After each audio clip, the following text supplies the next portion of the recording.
Hello friends, Saini study point पे एक बार और आपका स्वागत है। और आज एलटी ग्रेड मेंस एग्जामिनेशन के तरफ बढ़ते हुए आज हम प्रैक्टिस सेट 26 यानी 26 का अध्ययन करेंगे, जिसमें 5 महत्वपूर्ण प्रश्नों का संग्रह हल व्याख्या के साथ मैं लेके आया हूँ। और 5 प्रश्न और हमने तैयार कर दिया है जो कल आपको उपलब्ध होगा। यानी इन 10 प्रश्न के साथ अब एलटी ग्रेड मेंस एग्जामिनेशन का हमारे तरफ से कंप्लीट कोर्स समाप्त हुआ। और इसके बाद हम चलेंगे टीजीटी, पीजीटी, फिजिकल एजुकेशन, क्योंकि वो भी जून में ही, दोनों जून में ही पेपर है। तो आइए कुछ प्रश्नों का हम हल्का सा लेकर के आए हैं कि प्रश्न इसके अंदर किस तरह का होगा। डोपिंग क्या है और खिलाड़ियों के लिए संतुलित आहार क्या है, प्राचीन ओलंपिक पे टिप्पणी लिखिए, व्यक्तिगत स्वच्छता क्या है, और एक प्रश्न और है जो इंटरवल ट्रेनिंग क्या होता है उससे रिलेटेड। तो 5 महत्वपूर्ण प्रश्न आज हम आपको कराने वाले हैं। और मेरे चैनल पे अगर आप नए हो तो हम चाहेंगे एक लाइक, शेयर और सब्सक्राइब ज़रूर करें। और टेलीग्राम ग्रुप से अगर आप चाहते हैं तो आप जुड़ सकते हैं। और मेरा व्हाट्सएप चैनल भी तैयार है, सैनी स्टडी पॉइंट्स। तो आइए समय ना गंवाते हुए हम चलते हैं डायरेक्ट, यानी पढ़िए वही जो नौकरी दिलाए।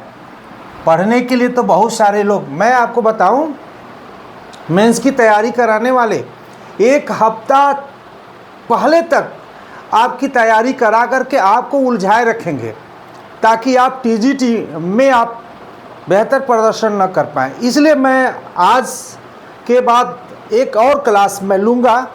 कुछ बच्चों का डिमांड था, ये प्रश्न नहीं था, तो हमने कहा सही बात है, इसको भी पूरा कर देते हैं। तो आइए सबसे पहले हम देखते हैं डोपिंग क्या है, खेलों में इसके बढ़ते प्रचलन के कारणों का वर्णन कीजिए तथा इसके शारीरिक, मानसिक और नैतिक दुष्प्रभाव को स्पष्ट करते हुए डोपिंग नियंत्रण पर प्रकाश डालिए।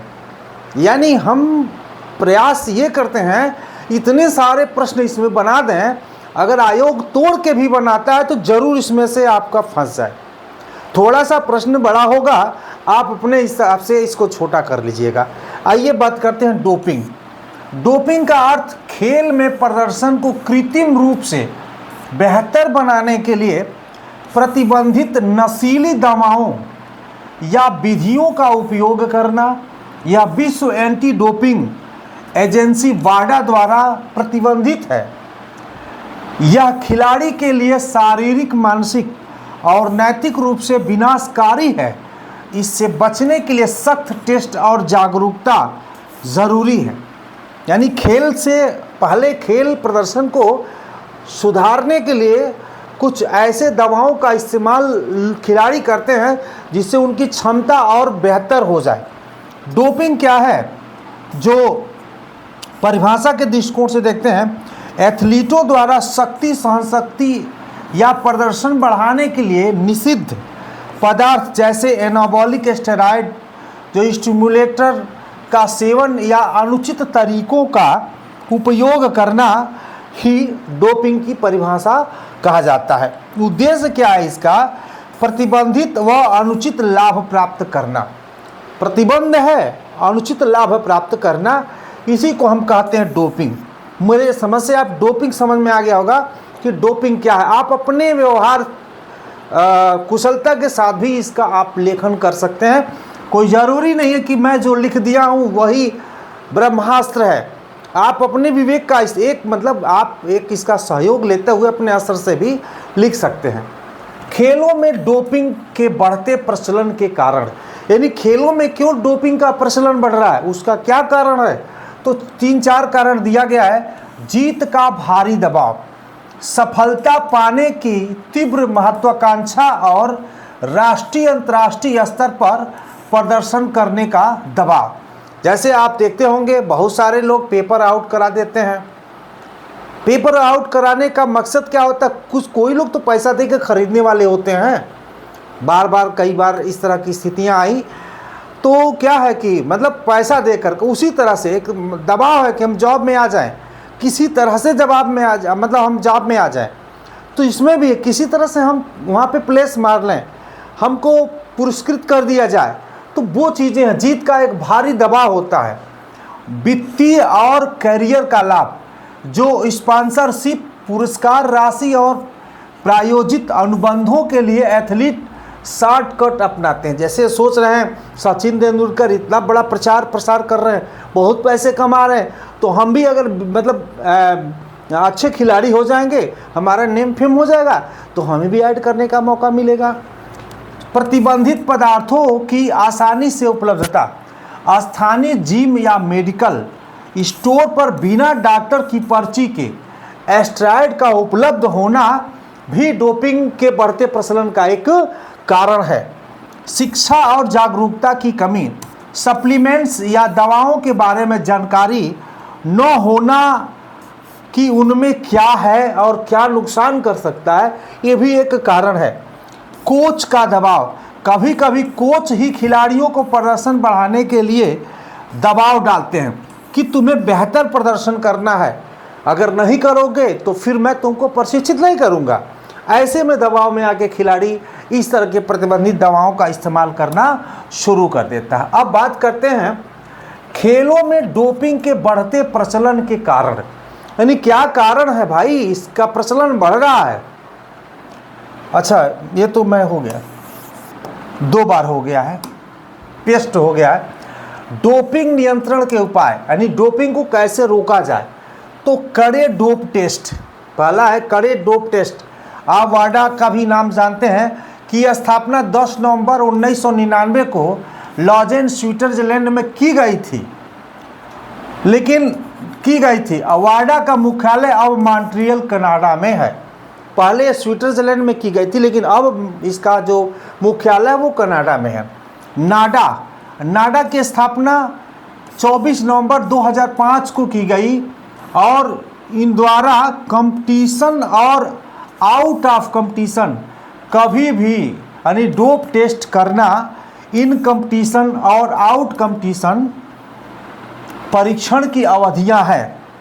इन कंपटीशन प्रतियोगिता में मैच से एक दिन पहले, यानी हम कह सकते हैं एक दिन पहले रात 11:59 बजे से शुरू होकर अंतिम मैच परीक्षण तक रहती है, और आउट कंपटीशन इसके अलावा कोई भी समय है। इन कंपटीशन में अधिक पदार्थ प्रतिबंधित होते हैं, यानी जो भी पदार्थ है ये पूरी तरह से प्रतिबंधित होते हैं। इन मतलब प्रतियोगिता शुरू होने से पहले और कुछ समय के बाद तक, और आउट मतलब वो कभी भी आपका टेस्ट किया जा सकता है। शिक्षा और जागरूकता, दूसरा है शिक्षा और जागरूकता। खिलाड़ियों को प्रतिबंधित दवाओं के प्रति शिक्षित करना और नैतिक खेल का महत्व समझाना। बायोलॉजिकल पासपोर्ट, यानी खिलाड़ियों के जैविक मापदंडों की लगातार निगरानी 2009 से शुरू की गई है। सख्त सजा, दोषी पाए जाने पर 2 साल से लेकर आजीवन प्रतिबंधित का प्रावधान।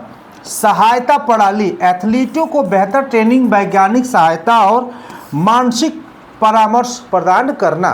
तो ये है उसके कारण। अब ओलंपिक इतिहास के प्रमुख विवादित आरोपित खिलाड़ी जो है, मतलब किन किन को ओलंपिक खेलों में डोपिंग के आरोपित पाए गए हैं, तो कुछ हम आपको एक उपलब्ध करा दिए हैं। 1968 मैक्सिको सिटी, अच्छा यहीं से डोपिंग टेस्ट की शुरुआत भी हो गई 1968। हंस गुन्नार जो लिलजेनेवाल स्वीडन, आधुनिक पेंटाथलन अल्कोहल के कारण अयोग्य घोषित होने वाले यह पहले एथलीट है। और उसके बाद 1976 मॉन्ट्रियल जो जविग्नियो काक्जमरेक पोलैंड भारोत्तोलन एनाबॉलिक स्टेरॉयड। 1976 मॉन्ट्रियल वेलेंटाइन और रिवरिस्टो बुल्गारिया भारोत्तोलन एनाबॉलिक स्टेरॉयड। 1998 स्वेल में Ben Johnson Canada Italy 100 metre दौड़, और 200 में स्वीडन में मैरियन जोन्स और 2004 में एंड्रियन जो अनुसूज, और 2008 में रशीद रमजी, और 2012 में जो नादेज्या ओस्तापचुक, और 2014 से 16 में सोची रियो। रूस के कई एथलीट राज्य प्रतियोगिता डोपिंग के कारण सामूहिक रूप से इसे प्रतिबंधित कर दिया गया। तो मैंने एक सूची तैयार किया है जो आपको पीडीएफ में उपलब्ध हो जाएगा। हमने बात किया कि अगर आज भी कोई टीजीटी पीजीटी की तैयारी करना चाहता या कर रहा है तो हम कई बार आपको ये मैटर आपको बताए हैं कि ये पार्ट 1, ये पार्ट 2 और ये पार्ट 3, ये तीनों जो है 94, 50, 85, 0, 327 पर ये 100 रुपया में पीडीएफ उपलब्ध है। बहुत ही मतलब अच्छे कलेक्शन के साथ हमने ये तैयार किया है, तो इस पे उपलब्ध है। और आगे जो भी कलेक्शन होगा वो भी 100 रुपये में दिया जाएगा। और उसके बाद अगर आप चाहते हैं जो टीजीटी यानी एलटी मेंस की तैयारी कर रहा है, वो मेंस का केवल स्पेशल 50 रुपया में इसी नंबर पे आप व्हाट्सअप करके आप प्राप्त करने का प्रयास कर सकते हैं अगर ज़रूरत हो तो। ऐसे कोई बात नहीं है। और एक मैं निवेदन करूँगा भाई, जिनके पास मेरा पीडीएफ है वो किसी अपने भाई बंधु को मत शेयर करें। वो अगर उसे चाहिए तो बोल दीजिए ना, इस नंबर पे एक बार ले लें। ये मैं आपके लिए फ्री मेहनत करता हूँ। अगर ये 50 रुपया भी आप मेरे को प्राप्त होता है तो आप चाहते हैं वो न प्राप्त हो, आप दीजिए, लेकिन बताइए कि भाई इस नंबर पे संपर्क करके सर जी को कम से कम 50 रुपया उपलब्ध करा दो। ऐसा नहीं है, जब तक वो लड़का पैसा नहीं देगा उसके महत्व को नहीं समझेगा। जब तक आप गुरुदक्षिणा नहीं देंगे तो लगेगा कि मतलब फ्री का चीज़ें हजम नहीं होता। लेकिन चलिए कोई बात नहीं है। इंटरवल ट्रेनिंग पर टिप्पणी लिखिए, और या इंटरवल ट्रेनिंग से क्या विकसित होता है, ऐसे भी प्रश्न आ सकते हैं। इंटरवल ट्रेनिंग मुख्य रूप से हृदय संबंधित सहन शक्ति, जो मैक्स ऑक्सीजन का उपयोग करने की क्षमता और शारीरिक ताकत को तेजी से विकसित करती है। यह कम समय में अधिक कैलोरी जलाती है, चयापचय तेज करती है और गति और सहन शक्ति में सुधार करती है। इसी को कहते हैं इंटरवल ट्रेनिंग। अब इसमें क्या है आप देखेंगे, बोल्ड नहीं हो चुका है, कहीं कहीं छूट गया। इंटरवल ट्रेनिंग के जो शारीरिक विकास, हृदय फेफड़े की क्षमता, इंटरवल ट्रेनिंग से शारीरिक क्या विकास होता है, हृदय फेफड़े की क्षमता, यह हृदय को मजबूत बनाती है और रक्त परिसंचरण तंत्र सुधार करती है, जिससे ऑक्सीजन का उपयोग करने की क्षमता बढ़ जाती है। तेजी से वसा बर्निंग, यानी उच्च तीव्रता वाले अंतराल व्यायाम के बाद भी कैलोरी जलाना जारी रखते हैं, जो वजन कम करने में मदद करता है। मांसपेशियों की मजबूती और धीरज, यह लैक्टिक एसिड के जमाव के बावजूद काम करने की क्षमता बढ़ाकर सहन शक्ति विकसित करती है। बेहतर चयापचय, यह मेटाबॉलिक स्वास्थ्य को बेहतर बनाती है और चयापचय दर को बढ़ाती है। गति, अंतराल के बीच तेज और धीमी गति संयोजन से दौड़ने या व्यायाम करने की गति में सुधार करता है। संक्षेप में अगर देखें निष्कर्ष, इंटरवल ट्रेनिंग कम समय में बेहतर फिटनेस और सहन शक्ति प्राप्त करने का एक अत्यधिक प्रभावी तरीका है। अगर एक इंटरवल ट्रेनिंग पे प्रश्न आ जाता है तो 125 शब्द वाला एक प्रश्न था। अब खिलाड़ियों के लिए संतुलित आहार, जो बैलेंस जो डाइट क्या है, महत्व क्या है। संतुलित आहार के प्रमुख घटक जैसे कार्बोहाइड्रेट, प्रोटीन, वसा, विटामिन, खनिज, लवण एवं जल की भूमिका का वर्णन कीजिए तथा खेल प्रदर्शन पर इसके प्रभाव को स्पष्ट कीजिए। ये आपका संतुलित आहार, यहाँ पे न्यूट्रिशन की बात करें, खिलाड़ियों के संतुलित आहार ऊर्जा का मुख्य स्रोत है। यानी आप जान सकते हैं अच्छे भोजन करेंगे तो अच्छा विकास होगा, ब्रेन का भी अच्छा विकास होगा, शरीर का भी विकास होगा।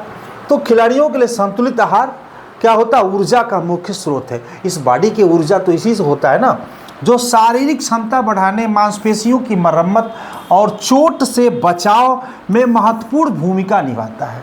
मैं बहुत सरल शब्दों का इस्तेमाल करता हूँ।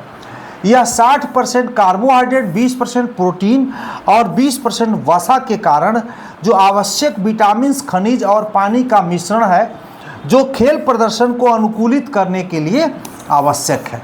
इसी को हम कहते हैं संतुलित आहार का एक समझिए अर्थ। अब बात करते हैं संतुलित आहार के प्रमुख घटक और उसकी भूमिका क्या है।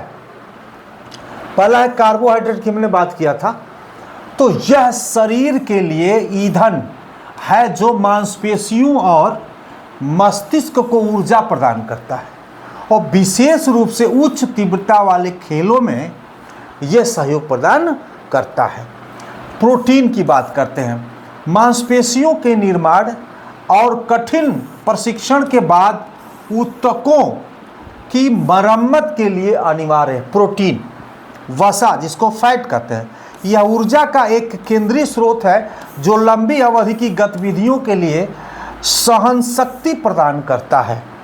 विटामिन्स और खनिज, यह शरीर की चयापचय, हड्डियों की मजबूती और प्रतिरक्षा प्रणाली, इम्यून सिस्टम को बेहतर बनाने में सहायक है।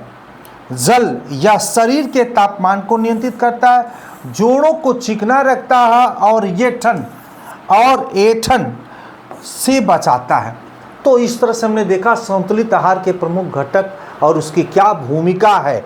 ये बहुत कम शब्दों में 125 शब्दों में हमने इस्तेमाल किया, लेकिन 200 शब्द हो जाएंगे। अगर 200 में भी आता तो लिखिए बेहिचक, कोई दिक्कत नहीं है। खेल प्रदर्शन पे इसका क्या प्रभाव पड़ता है संतुलित आहार का, तो सहनशक्ति और ऊर्जा, कार्बोहाइड्रेट और वसा ऊर्जा के स्तर को बनाए रखते हैं जिससे थकान कम होती है। तो जब थकान कम होगी तो खेल प्रदर्शन हमारा ऑटोमेटिक क्या होगा, बेहतर होगा। तेजी से रिकवरी, प्रोटीन का सही सेवन मांसपेशियों को जल्दी ठीक करता है जिससे एथलीट अगले मुकाबले के लिए तैयार रहता है। प्रोटीन बहुत ज़रूरी है। चोट से बचाव और एकाग्रता, सही पोषण से मांसपेशियों में चोट का जोखिम कम होता है और खेल के दौरान मानसिक अस्पष्टता बनी रहती है। प्रदर्शन का अनुकूलन, सही समय पर और सही मात्रा में पोषक तत्वों का सेवन जैसे खेल से पहले जो समग्र प्रदर्शन में सुधार करता है। तो खेल प्रदर्शन पर इसका क्या प्रभाव है आपने देखा संतुलित आहार का। अब बात करते हैं प्राचीन ओलंपिक पर एक संक्षिप्त टिप्पणी लिखिए। प्राचीन ओलंपिक पर एक संक्षिप्त टिप्पणी लिखिए। तो प्राचीन ओलंपिक खेलों की शुरुआत 776 ईसा पूर्व ग्रीस यूनान के ओलंपिया शहर में हुई थी, जो 393 ईस्वी तक हर 4 साल में देवता जियस देवता के सम्मान में आयोजित किए जाते थे। ये खेल यूनानी संस्कृति और शारीरिक क्षमता और धार्मिक आस्था का प्रतीक थे, जिसमें स्वतंत्र यूनानी पुरुष ही भाग ले सकते थे। महिलाओं को प्रतिभागिता पे पाबंदी थी। डेमेत्रा मंदिर की जो पुजारिन थी, मात्र उसी को उस खेल प्रदर्शन में मतलब दर्शक के रूप में, देखने के रूप में वही जा सकती थी, बाकी कोई महिला नहीं जा सकती थी, क्योंकि इस खेल का प्रदर्शन पूरी तरह से नग्न होता था। अब प्रमुख विशेषताएं क्या है, प्रतियोगिताएं। शुरुआत में केवल स्टार्डे 192 मीटर दौड़ होती थी, जो बाद में कुश्ती, मुक्केबाजी, रथ दौड़ और पेंटाथलन, भाला फेंक, लंबी कूद आदि तक बढ़ गई। इसमें रथ दौड़ शुरुआत में होता था। और नग्न खेल, एथलीट अक्सर नग्न होकर प्रतिस्पर्धा करते थे, जो स्वतंत्रता और शारीरिक उत्कृष्टता को दर्शाता था। अपवाद यानी डेमेतेरा मंदिर की जो पुजारन थी, मुख्य अतिथि के रूप में यह बैठती थी महिला, और कोई महिला इस प्रतियोगिता में न प्रतिभाग कर सकती थी न देख सकती थी। पुरस्कार यानी विजेताओं को जैतून की पत्तियों मुकुट पहनाया जाता था, जो सर्वोच्च सम्मान माना जाता था। आज भी वो परंपरा है। समापन, रोमन सम्राट थियोडिसस प्रथम ने 394 ईस्वी में इन खेलों को धार्मिक कारणों से क्या कर दिया गया, समाप्त कर दिया। और प्राचीन ओलंपिक ने दुनिया को खेल भावना और 4 साल में एक बार आयोजित होने वाले महाकुंभ की परंपरा, जिसे 1896 आधुनिक ओलंपिक के रूप में पुनर्जीवित किया गया पियरे डी कुबर्टीन के अथक प्रयास से। तो हमने देखा प्राचीन ओलंपिक पे एक संक्षिप्त टिप्पणी भी पूछ सकता है, और व्यक्तिगत स्वच्छता क्या है, इसके नियमों एवं शारीरिक शिक्षा में इसके महत्व का संक्षेप में वर्णन कीजिए। व्यक्तिगत स्वच्छता का अर्थ अपने शरीर, स्वास्थ्य और परिवेश को साफ सुथरा रखना ताकि बीमारियों से बचा जा सके और शारीरिक और मानसिक स्वास्थ्य बेहतर बना रहे। यह न केवल स्वच्छता की आदत है बल्कि रोगों को रोकने का एक सबसे प्रभावशाली तरीका है। मैं बता दूं कि अभी हम ही लोगों के जीवन काल में, जो दौर में गांव में इतनी गंदगियां हुआ करता था कि 40, 50, 60 के उम्र तक रोगग्रस्त होकर के लोग मर जाते थे। गांव में टीबी बीमारी एक बहुत प्रचलन थी, क्योंकि स्वच्छता नहीं था, सफाई नहीं था। एक कपड़ा को 8 दिन 10 दिन लोग पहनते थे, प्रेस तो होता ही नहीं था, और जो भी मतलब जहाँ रहते थे वहाँ भी सीलन लगा रहता था। लेकिन आज हर व्यक्ति जागरूक हो गया, शिक्षित हो गया है, जो इस तरह की बीमारियों से वो बच रहा है। व्यक्तिगत स्वच्छता के मुख्य नियम: नियमित स्नान। लोग प्रतिदिन स्नान भी नहीं करते थे। आज भी गांव में कुछ लोग हैं, मैं अपने ही गांव की बता रहा हूं कि मैं गर्मियां में कम से कम 15 दिन 20 दिन बाद नहाते हैं। तो नियमित स्नान, प्रतिदिन स्वच्छ जल से स्नान करना त्वचा के जो रोम छिद्रों को साफ रखता है। हाथों की सफाई, भोजन से पहले और शौचालय के उपयोग के बाद साबुन से हाथ धोना संक्रमण से बचाव का आधार है। हाथ धोना तो कोविड में लोग सीख गए। अगर कहीं से आए हैं, कोई भी टच किए तो बिना हाथ धोए भाई अंदर नहीं जाते।